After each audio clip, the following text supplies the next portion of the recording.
오늘도 예배의 자리에 나오신 우리 성도님들을 환영하고 하나님의 이름으로 축복합니다. 오늘 말씀이요.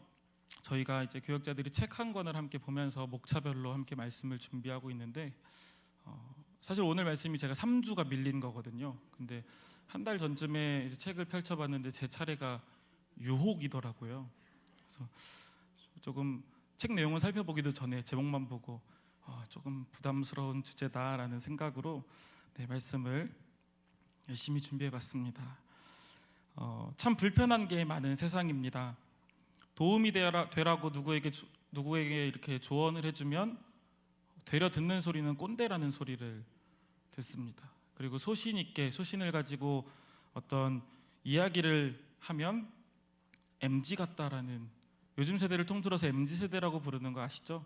MG 같다라는 이야기를 듣곤 합니다. 그리고 친절을 조금 베풀려고 하면 가스라이팅이다, 또 요즘 좀 많이 쓰이는 말로 플러팅이다, 뭐 이런 이야기를 많이 하곤 합니다.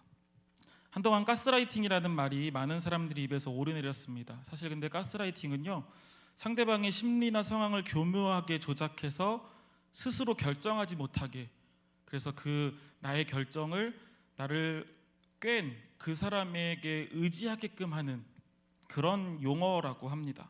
보통은 그루밍이라는 심리적인 수법 중에 하나로 범죄의 수단으로 사용되는 말인데요. 이러한 용어가 널리 알려지면서 어린 아이들에게까지도 너무 쉽게 사용되고 있는 것 같습니다.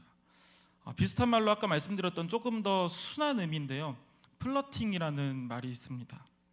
플러팅은 저도 사실 SNS나 또 청소년부를 이렇게 오가면서 아이들에게 듣긴 했었는데 정확하게 어떤 의미인지는 오늘 말씀을 준비하면서 알았습니다. 플러팅은요, 끼부린다라는 말을 대신해서 사용하는 표현이라고 하더라고요. 그래서 뭐 이제 이성간에, 당연히 이성간에겠죠. 이성간에 이렇게 같이 있다가 이 사람이 눈이 부시할 때 햇빛을 가려준다고 하면 플러팅한다라고 이야기를 듣는다고 하더라고 합니다. 그리고 춥다고 하면 겉옷을 벗어줄 때, 그러니까 이게 지금 이 사람에게 내가 이성적으로 호감을 얻기 위해서 어떤 행동을 하는 것이다 할 때 플러팅이라는 말을 사용한다고 합니다. 그리고 심지어는 저는 이건 좀 충격이었습니다. 오랫동안 눈을 피하지 않고 마주치고 있으면 그것도 플러팅이라고 한다고 합니다. 그런데 이 플러팅이라는 말이요, 사실 좋지만은 않은 의미에서 시작됐습니다. 그 혹시 기억나시나요? 전에 한번 유경일 전사님 설교하실 때 이렇게 했던 거 기억나시나요? 추파를 던진다라는 표현으로 이렇게 했던 거. 오늘 70명의 새신자분들과 함께 말씀을 나눈 것 같은데요. 추파를 던진다라는 의미의 플러트라는 단어에서 시작된 말이 플러팅이라고 합니다. 또 뭐 장난삼아 연애한다, 뭐 이런 그리 좋지만은 않은 의미의 단어가 플러팅이라고 합니다. 그런 면에서 보면 친절을 베푸는 것이 플러팅이라는 말로 너무 폄하되고 있는 것은 아닌가 하는 생각도 드는 것이죠.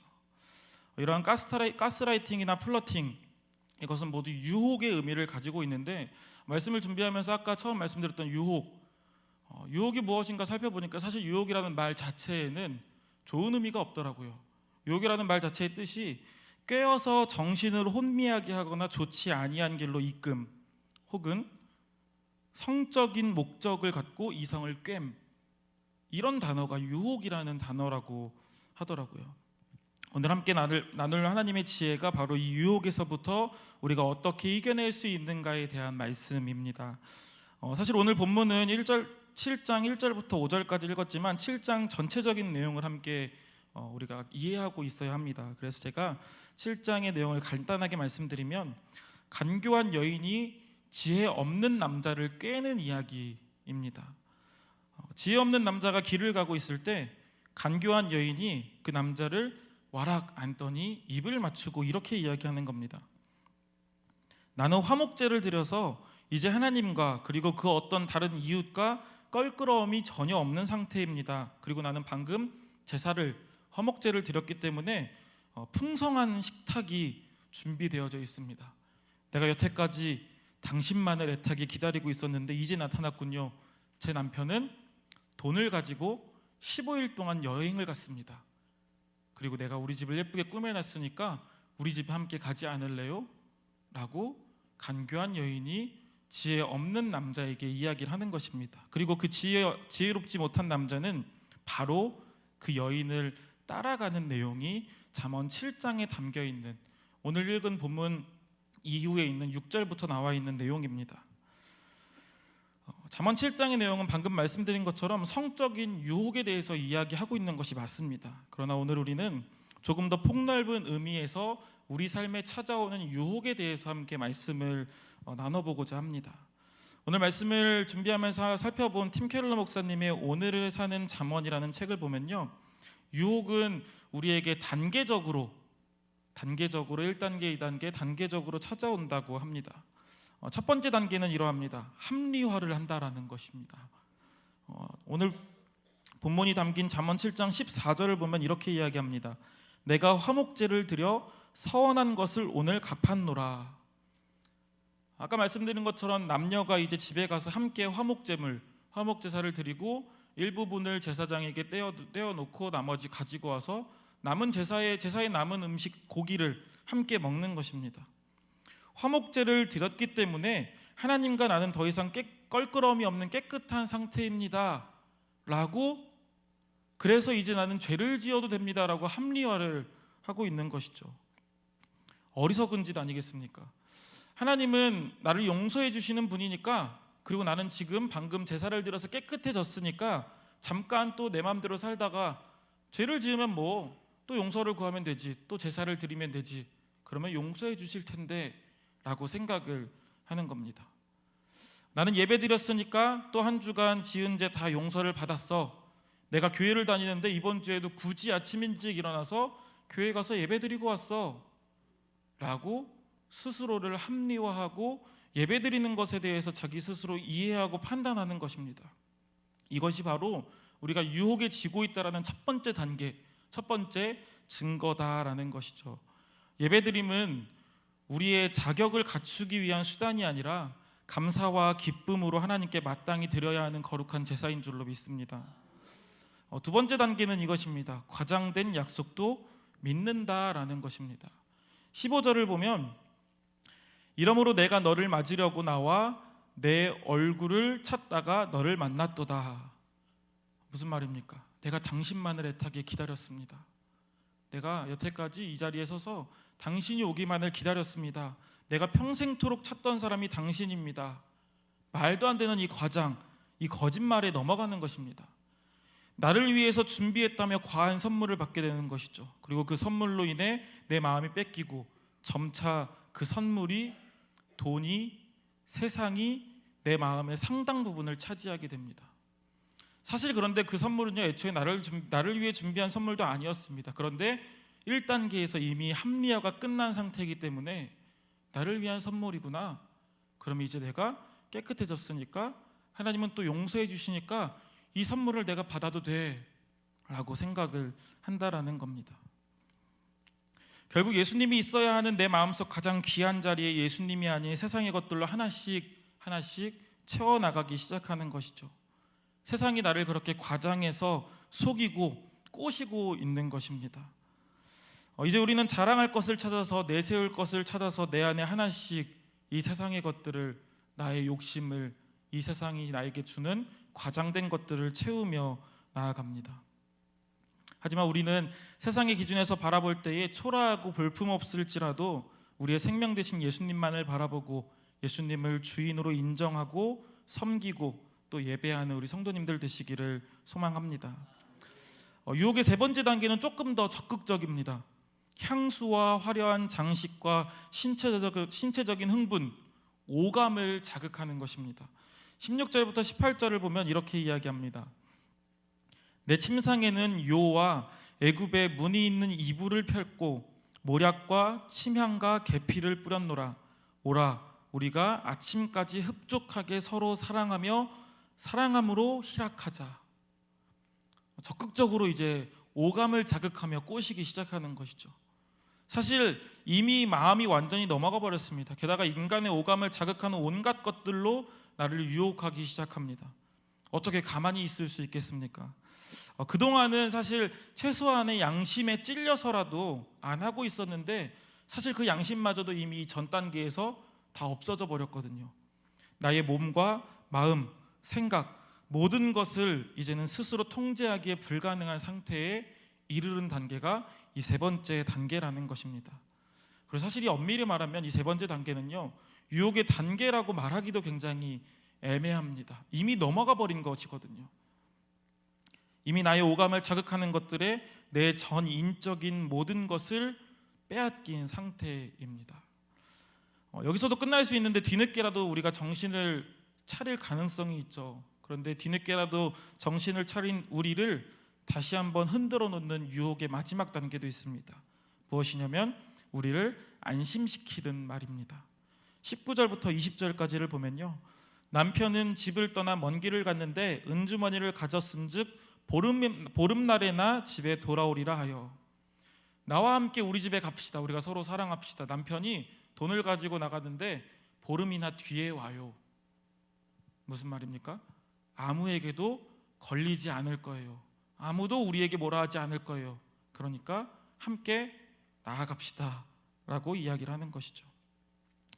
그나마 정신 차리고 신앙의 양심을 지키고자 발버둥 치려고 하는데 내 마음에 안심까지 찾아옵니다. 끝내 이 엄청난 유혹과 쾌락을 그 누구도 알아차리지 못할 것이라고 마지막까지 유혹하고 있는 것이죠. 아무도 없는 곳에서, 그리고 아무도 모를 것이라는 사탄의 울림이 우리 마음 가운데 가득 채워지기 시작하는 것입니다. 그래서 그 마음의 평안함이 찾아오며 마음 놓고 유혹에 완전히 넘어가 버립니다. 정신 차리지 않고 있으면 우리는 유혹에 쉽게 넘어가기 마련입니다. 정신 바짝 차리고 유혹에서 살아남아야 합니다. 그래서 오늘 제가 유혹에서부터 이길 수 있는 방법도 함께 알려드리고자 합니다. 우리는 살면서 찾아오는 수많은 유혹들, 그리고 지금 이 순간에도 우리의 마음을 흔드는 그 유혹들로부터 자유로울 수는 없을 것입니다. 내가 그런 유혹 당하지 않겠다고 결단한다고 해서 나에게 유혹이 찾아오지 않는 건 아니거든요. 그래서 마틴 루터는 이렇게 이야기합니다. 머리 위로 날아다니는 새를 막을 수는 없어도 당신의 머리에 둥지를 트는 건 막을 수 있다. 무엇입니까? 늦기 전에 차단해야 하는 것입니다. 늦었다고 생각할 때라도 차단해야 된다라는 것이죠. 그렇다면 유혹들로부터 자유로울 수는 없을지라도 방어하려고 노력하고 이겨내려고 노력하는 모습이 우리한테 있어야 될 것이죠. 우리 25절 말씀, 잠언 7장 25절 말씀 함께 읽어보도록 하겠습니다. 시작. 내 마음이 음녀의 길로 치우치지 말며 그 길에 미혹되지 말지어다. 아멘. 유혹을 이겨내는 첫 번째 방법, 마음을 살피고 미혹되지 않는 것입니다. 합리화부터 시작된 아까 그 유혹의 단계를 기억하시나요? 내 안에서 사탄의 유혹이 시작되는 것입니다. 내 안에서 시작되기 때문에 수시로 나도 모르게 이상한 생각이 들 수도 있습니다. 그 생각 자체를 내가 막을 수는 없겠지만, 그렇지만 내 안에 그 생각이 계속 머물지 못하도록 하는 것입니다. 내 마음을 계속해서 살피는 것이죠. 내 안에 파고드는 은밀한 생각을 즐기거나 합리화하는 것이 아니라 계속해서 내 마음을 살펴야 하는 것입니다. 그것만이 미혹되지 않는 길이라고 오늘 본문에서도 이야기합니다. 오늘 본문 7장 1절부터 4절까지 제가 읽어드리겠습니다. 내 아들아, 내 말을 지키며 내 계명을 간직하라. 내 계명을 지켜 살며 내 법을 내 눈동자처럼 지키라. 이것을 내 손가락에 매며 이것을 내 마음판에 새기라. 지혜에게 너는 내 누이라 하며 명철에게 너는 내 친족이라 하라. 아멘. 내 마음을 스스로 살펴서 미혹되지 않는 것이, 하나님의 지혜를 내 마음에 새기고 그것을 수시로 살피는 것이 사탄의 유혹으로부터 이겨낼 수 있는 방법인 줄로 믿습니다. 오직 하나님의 말씀만이 하실 수 있으면 하나님의 말씀만이 하실 수 있고요, 또 하나님의 말씀에는 그 능력이, 할 수 있는 모든 것을 이길 수 있는 능력이 있는 줄로 믿습니다. 또한 가능하다면 나를 끌어들이고 나를 유혹하는 장소, 상황, 사람들을 물리적으로도 피하는 것도 좋은 방법 중에 하나일 것입니다. 유혹을 이기는 두 번째 방법은 이것입니다. 그 결과를 명심하는 것입니다. 잠언 7장 27절 말씀도 이번에 함께 읽어보도록 하겠습니다. 함께 읽습니다. 그의 집은 스올의 길이라 사망의 방으로 내려가느니라. 유혹에 넘어갔을 때의 결과는 굉장히 뻔합니다. 유혹에 넘어갔을 때의 결과는 사망입니다. 그것만을 기억한다면, 하나님께서 죄를 싫어하신다는 사실을 늘 명심한다면 유혹에 빠져들 수가 없는 것이죠. 그런데 사실 이 두 가지 방법은 오늘 아까 방금 전에 읽었던 오늘 본문에 이미 다 담겨져 있습니다. 무슨 말씀이었습니까? 하나님의 말씀을 지켜서 살고 마음판에 새기고 지혜와 명철을 가족으로 삼아 살면 이것들이 우리를 음녀에게, 유혹에게 빠지지 않게 하리라 라는 말씀 아니겠습니까? 돈, 권력, 성적인 유혹, 그 외에도 우리의 삶을 수시로 넘어뜨리러 다가오는 그 모든 유혹으로부터 하나님의 지혜로 이겨내시기를 소망합니다. 내 마음을 빼앗겼을 때의 결과는 참혹한 죽음밖에 없음을 기억하여서 내 안에 피어오르는 악한 것들을 몰아내고 거룩한 것들로 채워 넣으시기를 소망합니다. 사실 이렇게 제가 말씀드렸지만 말이 쉽지 그 유혹들로부터 내 마음을 지키는 것은 굉장히 어려울 것입니다. 그래서 우리가 늘 노력해야겠죠.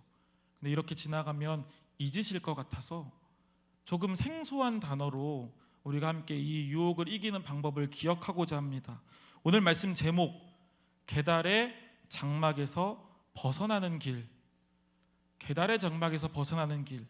이 단어로 우리가 함께 유혹에서 이기는 방법들을 기억해 보고자 하는 것입니다.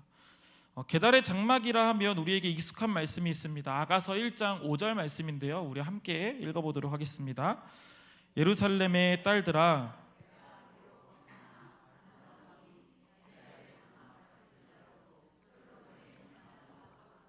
아멘. 솔로몬이 자신이 사랑하는 술람미 여인을 향하여서 고백하는 내용입니다. 계달은요, 창세기 25장 13절에 따르면 이스마엘의 후손 중에 하나인데요, 화살을 잘 쏘는 사람들이었고 북아라비아에서 이제 활동하는 유랑하는 민족이었다고 합니다. 그런데 이들이 만드는 장막이 굉장히 좀 특별합니다. 이들이 만드는 장막은요, 늙은 암갈색 염소 가죽으로 장막을 만들었다라고 합니다. 사진을 보시면 실제로 장막 색깔이 그냥 까맣습니다. 늙은 염소 가죽으로 만든 이 장막은요, 특징이 이제 하얘지지 않고 거칠고 검다라는 특징을 가지고 있습니다. 그렇다면 이 계달의 장막은요, 외적으로나 환경적으로 좋은 것이 아니었습니다. 예뻐 보이지도 않고 환경적으로도 늙은 암갈색의 염소 가죽으로 만든 것이라 별로 좋다라고 할 수는 없습니다. 그런데 솔로몬이 자신이 사랑하는 술람미 여인을 바라보면서 그의 피부나 그의 어떤 성향이 거칠고 검을 수는 있겠지만 그녀의 그 모습이 솔로몬의 휘장과 같이 검은 것마저도 만족할 만한 아름다운 것이었다라고 비유적으로 표현을 한 것이죠. 열심히 일한 탓에 비록 피부는 검겠지만, 그리고 그렇게 열심히 일했기 때문에 그의 성향이 거칠 수도 있겠지만 그의 내면은 굉장히 솔로몬의 휘장과 같은 아름다운 모습이다 라고 고백하는 솔로몬의 이야기인 것입니다. 그런데 계달의 장막이 성경에서 한 번 더 또 등장하는데요, 시편 120편 5절 말씀을 보면 약간 다른 시선으로 바라봅니다. 메색에 머물며 계달의 장막 중에 머무는 것이 내게 화로다. 나에게 화로 다가오니 당연히 피해야 하겠죠. 이 시편의 시인은요, 메색과 계달의 장막에 머물지 말라고 합니다. 계달은 아까 말씀드린 그런 북아라비아 지역을 주 무대로 활동하던 유랑민이었고요, 메색은 막대한 군사력과 경제력을 가지고 있었던 도시였다고 합니다.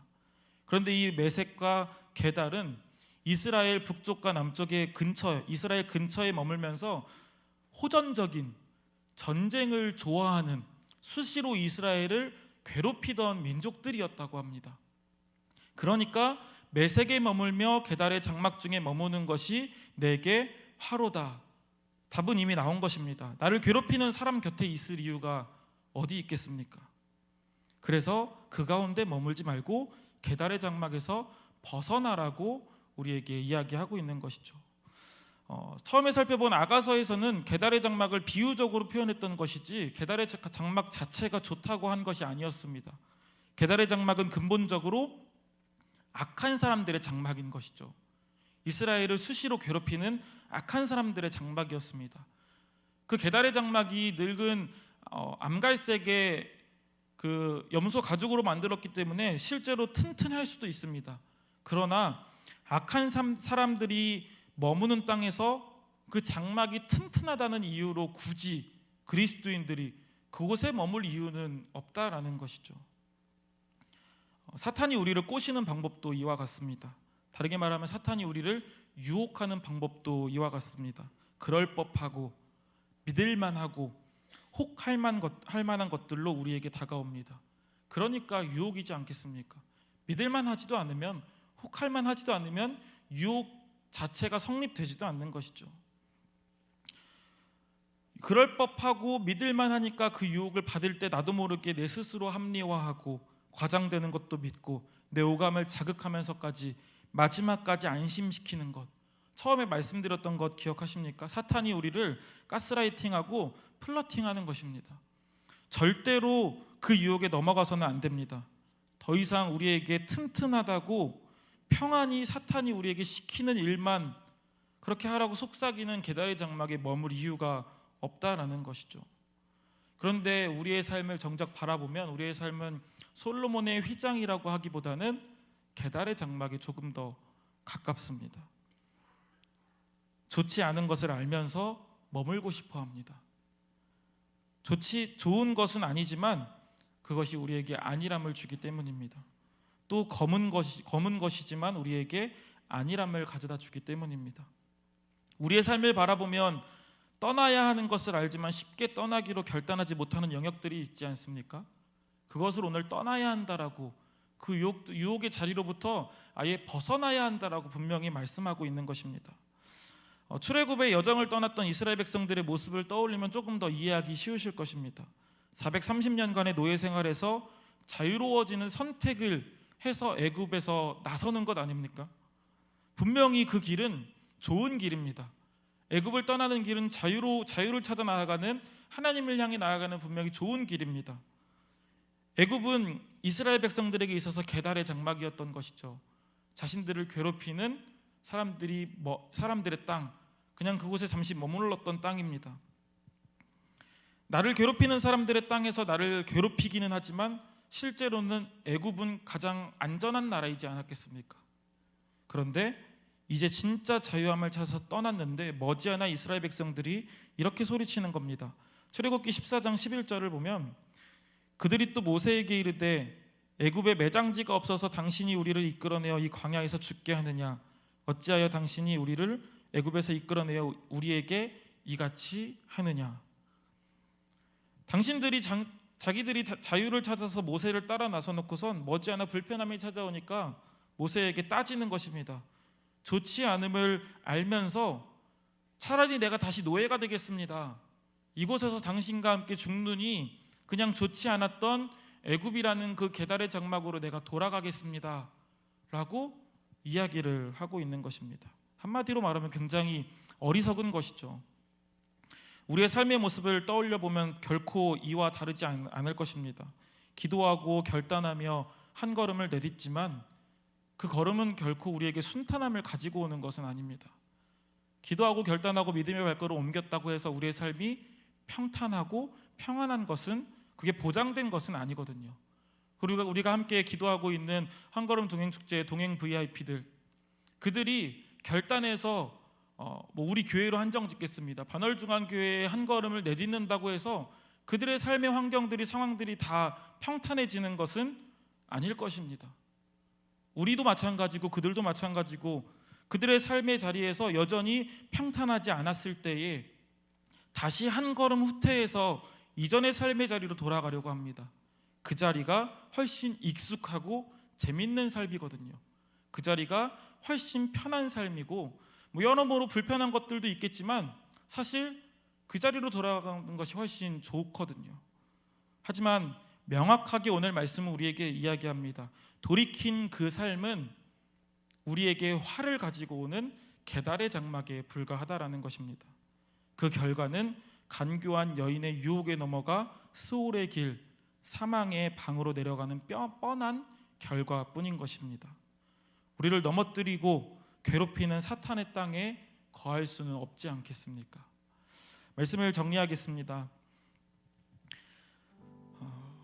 성도님들 삶에 제가 감히 말할 수 없는 또 다양한 죄의 영역들이 있을 것입니다.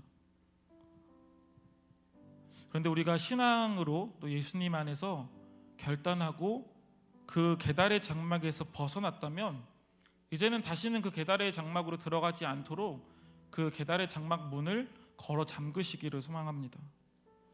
이렇게 한번 생각해 봅시다. 다 집 있으시죠? 집에서 또 분리수거도 다 하시죠? 분리수거만 한다고 해결됩니까? 분리수거 하는 거 내다 버려야죠. 종량제 봉투에 일반 쓰레기 다 모아서 넣는다고 해결됩니까? 종량제 봉투를 집 밖으로 내다 버려야 하는 것입니다. 아는 것에서 멈추지 말고 행하는 믿음이 우리 가운데 있기를 소망합니다. 우리 마음 가운데 나도 모르게 계속해서 미움과 다툼과 시기와 질투 같은 사탄의 것들이 계속해서 솟아날 것입니다. 솟아날 때 합리화해서 계속 시기하고 질투하는 것이 아니라 솟아날 때 차단하고 그것을 모두 내어 버리시기를 소망합니다. 우리 안에서 나도 모르게 솟아나는 것들은 어쩔 수 없겠지만 마틴 루터의 말처럼 차단은 우리가 할 수 있지 않겠습니까? 그렇다면 생겨난다면 샘솟아난다면 그대로 내버려 두지 말고 차단하고 비워내서 이제는 예수님으로 우리 안을 가득 채워야 하는 것, 그것이 우리가 나아가야 할 길인 줄로 믿습니다.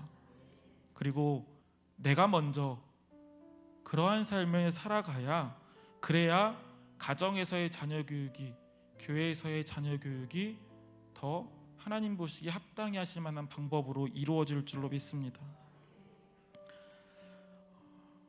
우리를 영원한 하나님의 나라로 초대하시는 하나님과 사귀는 사람의 삶은 어둠에 머물지 않습니다.